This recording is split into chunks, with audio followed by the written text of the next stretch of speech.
안녕하세요. 시니어 라이프 비즈니스를 연구하는 최학입니다. 이번 시간에는 버려진 마스크, 쌓여가는 생활 쓰레기, 시니어가 할 수 있는 일이라는 제목으로 이야기를 같이 나눠보도록 하겠습니다.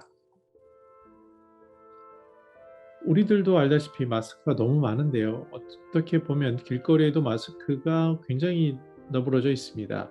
버려진 마스크가 환경 오염에 대한 걱정을 주는데 소독, 재활용 기술로 우려를 해소하는 기술이 만들어지고 있다고 얘기합니다. 아주 작은 전기를 이용해서 마스크의 기능을 복원하는 소독 기술 개발이 이루어지고 있다. 이런 얘기들이 뉴스로 등장하고 있습니다. 그런데 중요한 것은 이렇게 마스크를 소독하거나 재활용하는 기술이 있다라고 하더라도 이것을 사업화하는 것은 완전히 다른 차원이라는 것입니다. 아마 시니어분들은 잘 이해하시겠지만 이렇게 좋은 기술이 있다라는 것, 그리고 그것이 실제로 일상생활에 적용된다는 것은 완전히 다른, 사람들이 받아들이고 또 이 사업하는 사람 입장에서는 비즈니스 수익화된다는 것은 전혀 다른 이야기가 될 수 있습니다. 이렇게 우리는 사회적 기업이라는 영역이 있다는 것을 알 필요가 있습니다.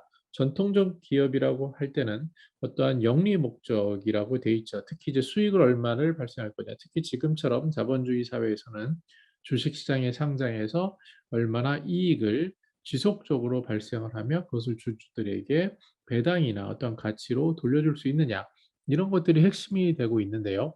그런데 이런 공적 영역을 보면은 수익과는 관련 없이 그러나 반드시 필요한 일을 하는 그런 영역이 있는데 그 중간 지점에 있는 것이 바로 사회적 기업, 사회적 책임 기업이라고 할 수 있겠습니다.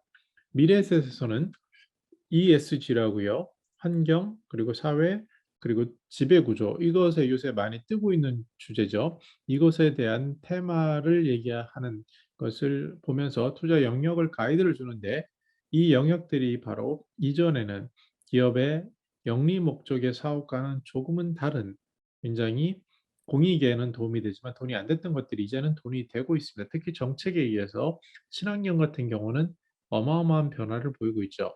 구체적으로 보면은 환경 영역에서 보면 기후의 변화라든지 이 기후 변화로 최근에 물난리라든지 뭐 뜨거워진 지구, 산불 이런 것들 많이 보지 않습니까?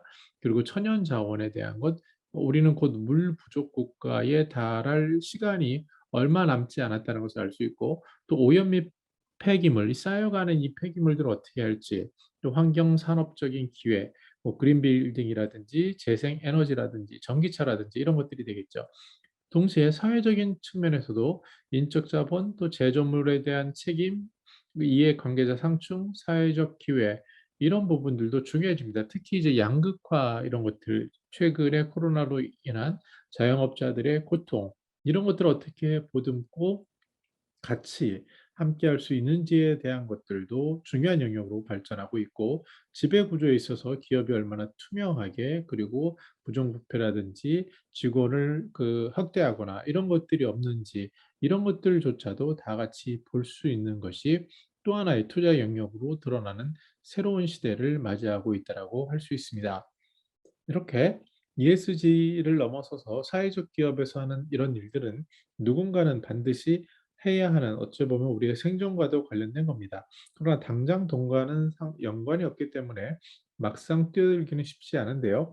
이것들을 그 전문 자원봉사 또 프로보노 이런 용어로 설명을 하고 있습니다. 뭐냐면 은퇴한 퇴직자인 경우에 만약에 자원봉사자 기술의 개입 정도가 높으냐 낮으냐에 따라 또 프로젝트가 기간이 기냐 짧으냐에 따라서 전문 자원봉사일지 아니면 단순 자원봉사일지 아니면 프로보노라는 어느 정도 전문성을 가진 것일지 이런 활동들에 대한 맵을 제시하고 있습니다.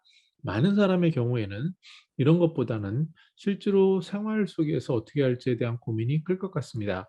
저희만 하더라도 코로나가 돼서 매일같이 쌓여가는 그 생활 쓰레기를 보면서 깜짝깜짝 놀라는데 한 주에만 배출하는 것이 어마어마한 양입니다. 근데 이것들이 어떻게 처리가 될지 각 지자체에서는 고민을 하고 있고 곧 이 문제는 수면 아래 감춰져 있지만 새로운 솔루션을 찾지 않으면 안 되는 이런 일들이 되는데요.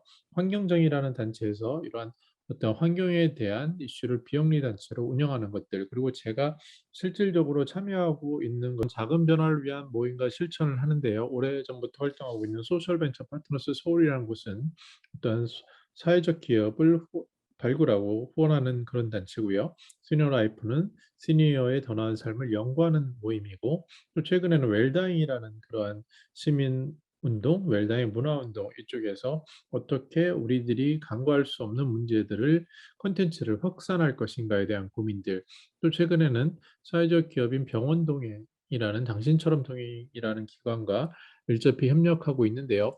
그러면서 우리들은 중요한 질문을 던졌습니다. 뭐냐면 병원 동행이라는 게 과연 수익성이 있는 사업인가라는 진지한 질문입니다. 전체 고객 대상으로 저희들이 자체적으로 봤을 때는 약 1%도 안 되는 0.3% 되는 것 같은데, 그 정도의 고객을 대상으로 하는 사업, 또 거기서 수익을 내기도 어려운 그런 사업에서 과연 이것이 사업으로서 지속 가능성이 있는가라는 질문에 맞닥뜨리게 되는 것들이 사회적 기업에서 받는 문제점입니다.